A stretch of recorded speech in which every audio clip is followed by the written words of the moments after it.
Assalamualaikum warahmatullahi wabarakatuh. Di sini kami dari kelompok 10 dalam mata kuliah perilaku organisasi akan melakukan wawancara dengan PT Rosa Nugraha Abadi. Dan sebelum masuk ke sesi wawancara, di sini kami akan melakukan perkenalan dulu. Saya Emade Kurniawan dengan NPM 2311 011 037. Saya Kasus Evan Dortavio dengan NPM 2311 01004. Kenalkan, nama saya Muhammad Aditya Ramanda dengan NPM 2311011026. Baik, sebelum masuk ke wawancara, di sini saya akan menjelaskan 3 teori motivasi. Yang pertama yaitu teori kebutuhan Maslow. Di sini Maslow menjelaskan bahwa manusia memiliki 5 tingkatan kebutuhan, mulai dari kebutuhan dasar seperti makan dan tidur fisiologis hingga kebutuhan tertinggi yaitu aktualisasi diri atau pengembangan potensi diri. Jadi intinya, seseorang hanya bisa termotivasi untuk memenuhi kebutuhan yang lebih tinggi setelah kebutuhan dasar mereka terpenuhi. Misalnya, seorang karyawan akan fokus pada pekerjaan setelah kebutuhan dasar seperti gaji yang cukup terpenuhi. Yaitu yang kedua yaitu teori Herzberg.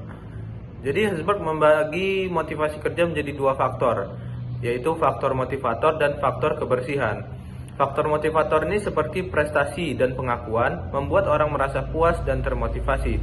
Sementara faktor kebersihan seperti gaji dan lingkungan kerja mencegah ketidakpuasan tapi tidak selalu memotivasi. Artinya, untuk meningkatkan motivasi, perubahan perlu menyediakan kedua faktor tersebut, terutama memastikan kebutuhan dasar dan memberi peluang bagi karyawan untuk berkembang. Yang terakhir itu ada teori kebutuhan McClellan menyatakan bahwa motivasi seseorang dipengaruhi oleh 3 kebutuhan utama, yaitu kebutuhan akan pencapaian, afiliasi, dan kekuasaan.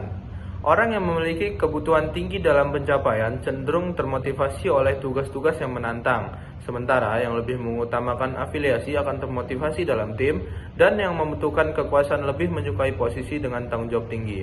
Teori ini membantu perusahaan memahami bahwa setiap karyawan memiliki motivasi yang berbeda, sehingga pendekatan motivasi bisa disesuaikan dengan kebutuhan individu. Sekian, selanjutnya wawancara. Selamat pagi, perkenalkan saya Emade Kurniawan dari S1 Manajemen Angkatan 23. Di sini mau mewawancari Bapak mengenai motivasi karyawan. Mungkin sebelum masuk ke daftar pertanyaan, mungkin Bapak bisa perkenalan dulu. Ya, perkenalkan, nama saya Dian Ahmad Budiarto. Saya selaku Kepala Divisi Keuangan dan menjabat juga sebagai PLT Human Capital. Mungkin langsung aja, Pak. Boleh. Pertanyaan pertama itu, seberapa besar sih Pak faktor fisiologis seperti gaji, tunjangan ataupun bonus terhadap motivasi karyawan untuk bekerja gitu? Kalau dalam pengaruh psikologi dari teman-teman yang ada di lapangan, sebenarnya pengaruh psikologi terhadap salari itu adalah mencakup penilaian 50%. Baru sisanya adalah kebudayaan organisasi perusahaannya. Kenapa saya bilang 50%? Karena dalam salari itu adalah bentuk penunjang kehidupan dari karyawan masing-masing. Kebanyakan perusahaan-perusahaan itu akan mengkredibilitaskan bahwasannya salari adalah penilaian terhadap nilai karyawan, seperti itu. Jadi melihat dari UMP, melihat dari UMR, misalnya kayak negara kita nih dengan peraturan Undang-Undang Cipta Kerja udah ada UMR yang berapa gitu.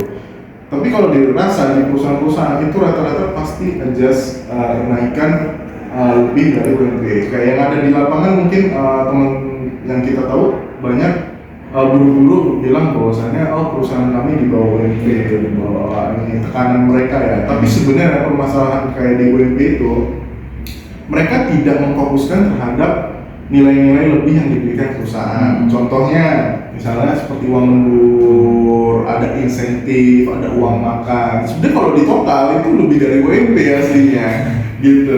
Jadi kebanyakan yang ada di lapangan itu tidak menilai bahwasannya bentuk kebaikan organisasi perusahaan itu adalah nilai lebih untuk mereka, seperti itu. Tapi kalau untuk psikologinya dari 1 sampai 100 itu 50% gitu, pengaruh terhadap nilai salary. kalinya. Mungkin lanjut ya Pak. Ya boleh. Kalau menurut Bapak itu seberapa besar sih pengaruh keamanan kerja dalam lingkungan kerja itu terhadap pemilihan karyawan dalam memilih tempat kerja itu? Kalau dari sisi saya sebagai PLTAC ya, nilai keselamatan kerja atau K3 itu bisa menjadi penunjang karyawan untuk bekerja. Tapi kalau untuk dia mencari pekerjaan, biasanya dia akan menilai 25%. Yang seperti saya bilang, 50%-nya pasti adalah salari. Gitu. Tapi kalau untuk keselamatan kerja itu biasanya 25%. Kenapa? Karena banyak sekali pekerja-pekerja lapangan kita termasuk konstruksi dan lain-lain. Walaupun sudah menjalankan K3, tapi pasti ada kecelakaan kerja. Seperti itu. Gimana kalau nggak ada K3-nya tuh? Ya seperti itu. Kalau dari saya sih itu mencakup 25%. Pertanyaan yang ketiga ini Pak, seberapa besar sih pengaruh ini apresiasi atasan ke karyawan ya Pak, terhadap motivasi karyawan? Saya nilai berdasarkan saya punya pekerjaannya. Jadi pekerjaan saya itu sebelumnya itu ada di PT Rahmat Rizky Abadi, Alternatif Media Group, sama Ruslan Consulting, dan terakhir ini di sini PT Ruslan Abadi. Dari 4 perusahaan yang berbeda, pasti punya kesenjangan yang berbeda juga. Gitu.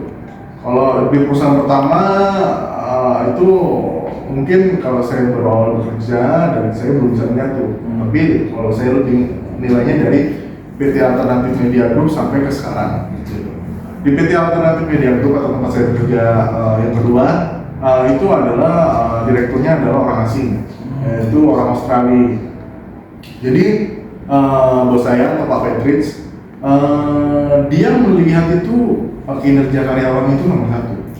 Gitu. Nomor satunya seperti apa dan seperti ini. Yang dilihat sama dia itu adalah kerjaan Anda selesai, silakan Anda mau ngapa-ngapain aja. Gitu. Jadi dia berfokus pada hasil di perusahaan media kami. Jadi dia berfokus pada hasil. Jadi kalau untuk nilai loyalitas perusahaan terhadap karyawan, untuk Pak Patrick sendiri, kami diberikan libur setiap akhir Desember itu dari tanggal 25 sampai tanggal 1. Itu dari kami sudah bentuk apresiasi karena kami bisa libur seminggu. Itu masuk lagi di tanggal 2. Itu bentuk apresiasi di kantor yang PT Alternatif Media Group karena memang dia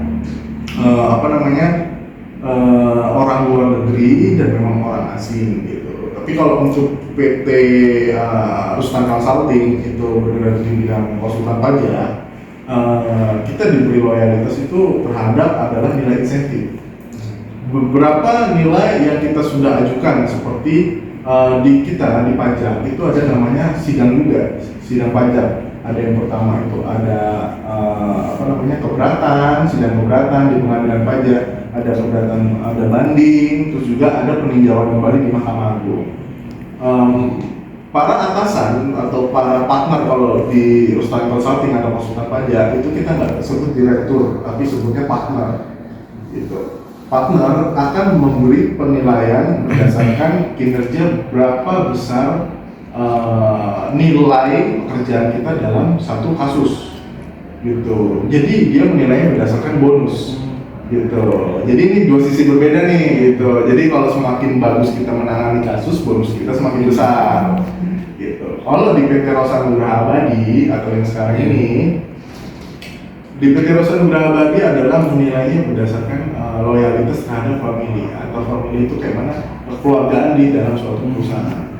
Kita diberikan insentif 3 bulan sekali, itu sudah termasuk loyalitas kita.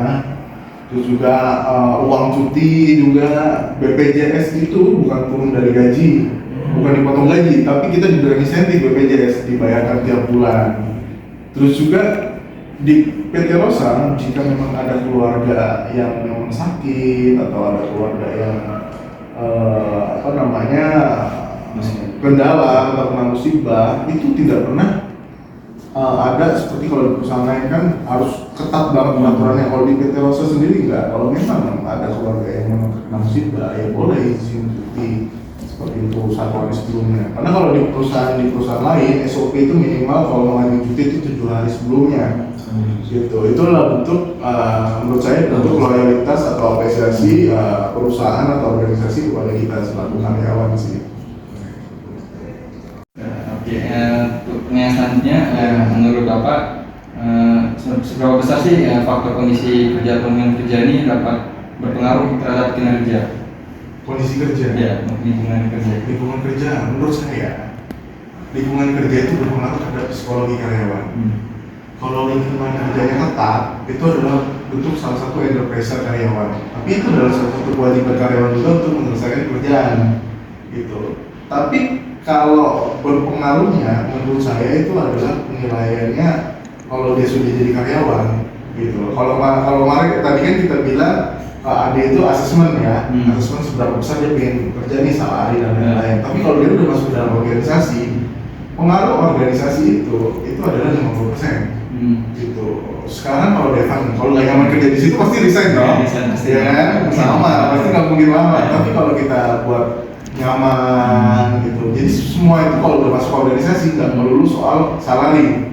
Gitu. Ada bentuk kenyamanan. Sekarang salary misalnya di PT Rosa salary 5 juta, gitu. Di perusahaan lain 10 juta, tapi 10 juta dengan under pressure yang lumayan banyak, gitu. Pasti ada perbandingan, gitu. Perbandingan saya kerja di sini nyaman, tapi gajinya nggak terlalu besar, tapi saya kerja di perusahaan yang satunya besar, tapi under pressure banyak banget, dikit-dikit harus dipanggil, mau cuti nggak bisa, harus misalnya seminggu sebelumnya nggak boleh cuti, gitu. Nah itu pasti perusahaan itu organisasi setiap perusahaan itu atau manajemennya itu berbeda-beda, kan, gitu. Jadi kalau di kita menurut saya berpengaruh 50%. Jadi di PT Rosa Muda Abadi sendiri, perusahaan kita itu karyawannya itu rata-rata itu karyawan lama semua, gitu. Nggak ada yang istilahnya yang dari pertama berdiri pun sampai sekarang itu kurang lebih 50% ya, gitu.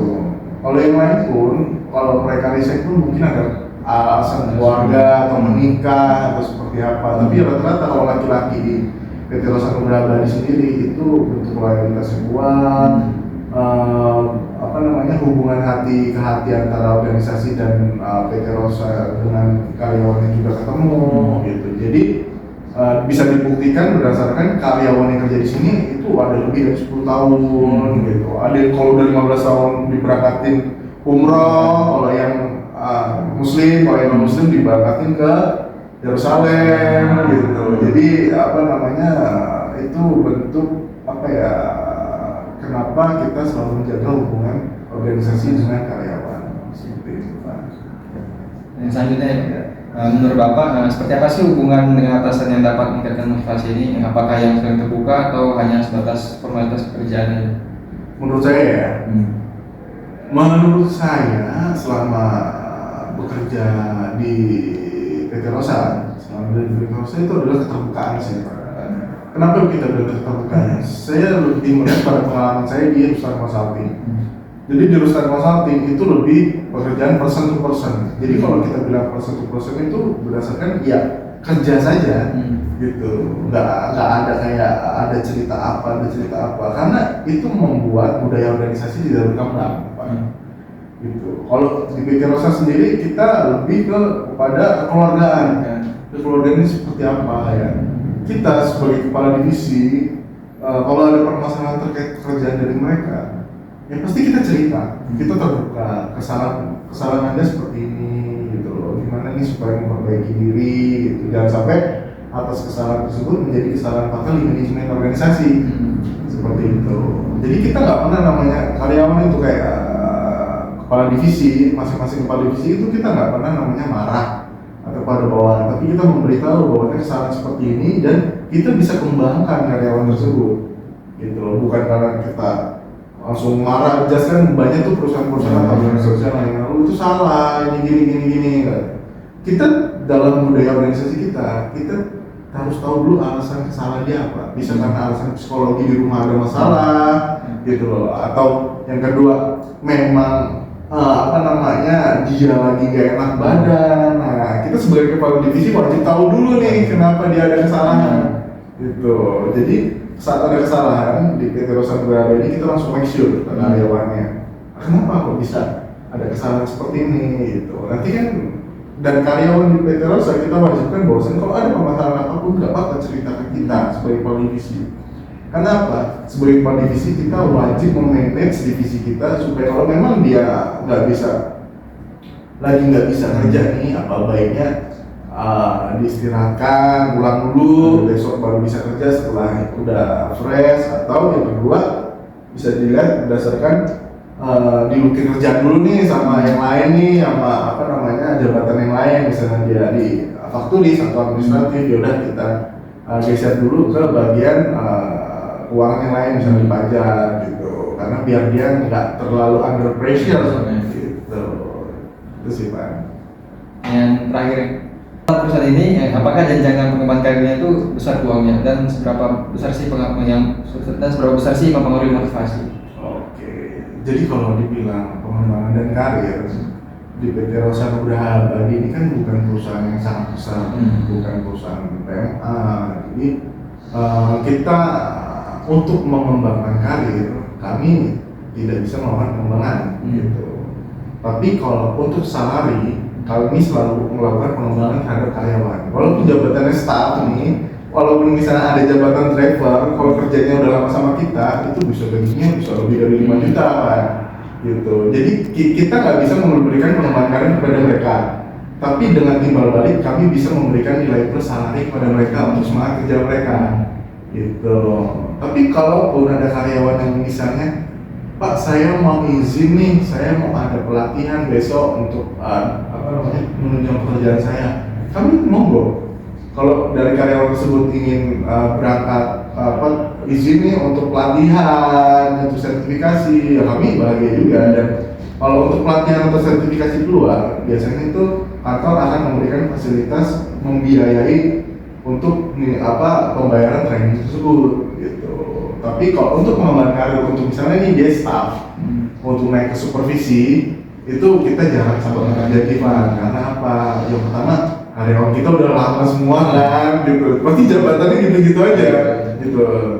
Tapi timbal balik atas jabatan yang gitu-gitu aja, tapi memberikan timbal balik yaitu salarinya selalu mengikuti aturan negara, menaikkan 10% setiap bulan, ada insentif 3 bulan sekali, 10% tiap tahun ya, gitu. Jadi kasih taksi insentif 10% tiap tahun, gitu, kenaikannya, gitu. Jadi membuat karyawan termotivasi untuk kerja lama sama kita, gitu.